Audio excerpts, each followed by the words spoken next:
In response to some questions sent in concerning the coming of Christ and conversations they're having with people around them, we're looking at the Olivet Discourse in the book of Matthew chapter 24 concerning what Jesus had to say about these things. And we've worked our way up to verse 29. It spoke earlier in this chapter, Jesus did, about the Great Tribulation. Now he's going to talk about some other items. And there's about three things that we'll quickly touch on today as we finish up this week in our Wonderful Day in the Lord podcast. The first thing is the issue concerning the Battle of Armageddon. Everybody is familiar with those terminologies.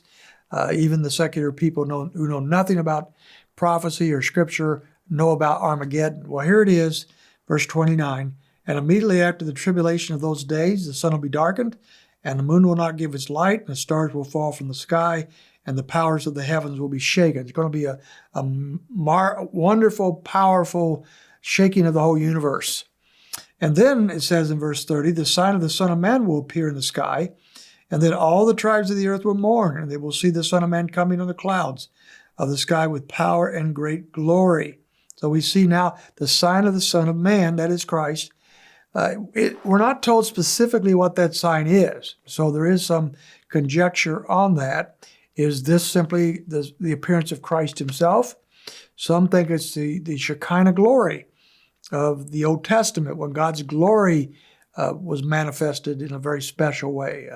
It might be something else, but whatever it is, the world's going to see it, and they're going to know that Christ is on his way. He's coming in great power and glory. Verse 31, and he sends forth his angels with a great trumpet, and they will gather together his elect from the four winds, from one end of the sky to the other. Now notice, in contrast to the rapture, he is sending his angels to gather the elect, the believers, from all over the world to him. But there's no mention here of taking the elect up with him into the heavens and being with him forever. He is gathering, I believe he's gathering his children in order to protect them from what is to come. These are the ones that are going to go with him into the kingdom. They will go into the kingdom alive as mortals. They will not be transformed. They will not be given resurrected bodies.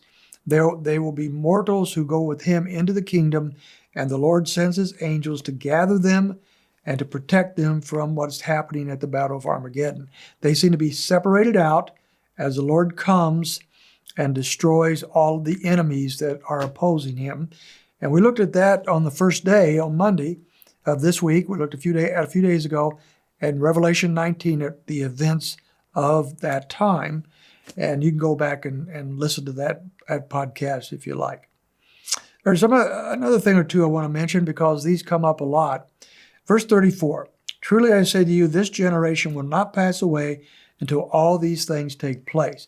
Now this is a verse of scripture that confuses many people because it says there's a generation of people who are not going to be gone. They're not going to pass away till all these things take place. What was Jesus referencing? So a lot of the conjecture, I think, and I believe it's false, has to go back with the idea that the generation that he's talking about began in 1948. That's the typical one. Some earlier said it was 1917. Some say it's 1967. Various dates have been set, and they've come and they've gone.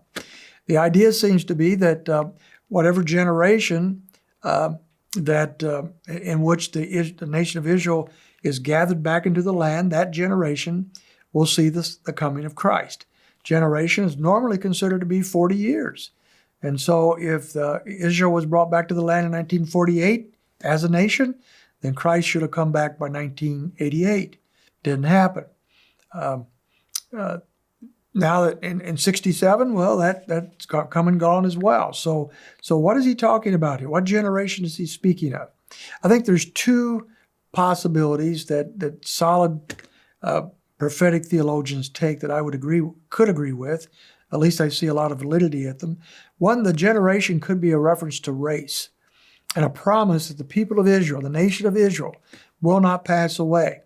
And there's a lot of truth to that, because we've seen throughout all the ages that destruction of the people of Israel has been on the mind of many people. To completely destroy Israel or the Jewish race has been on the minds of many. Many have tried, all have failed. The Antichrist will try, and he will fail. So that's a possibility. The other one, which I lean toward, is the generation that sees the tribulation period. All the things Jesus has been describing here. The generation that sees those things taking place, that generation will not pass away. And so if Christ comes, that generation will not pass away until, when the Antichrist comes and sets up his self in the temple, the abomination of desolations, all those things, those people will not pass away. They will see that the end time. They'll see the coming of Christ. That doesn't mean they all will live throughout that time. Some will die, but it does mean that generation will see the coming of Christ. So I think that's the best answer for that. I hope that's helpful to you. Go pick up some more of this probably next week.